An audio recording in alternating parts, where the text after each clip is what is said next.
مع اقتراب انعقاد المؤتمر العام للجبهة الانفصالية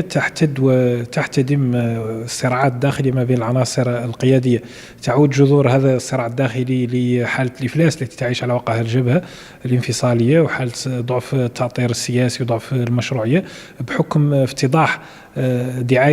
زيف دعايتها الحربية، بحكم أيضا النكسات والهزائم المتتالية على المستوى الدبلوماسي والسياسي.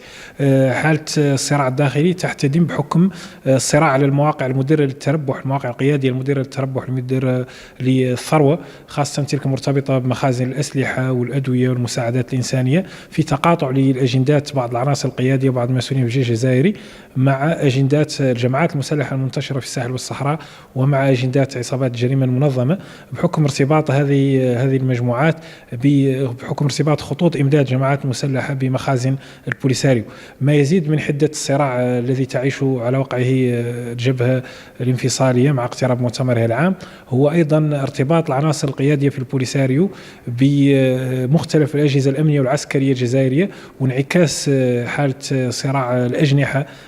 داخل النظام الجزائري على واقع الداخلي للجبهة الانفصالية.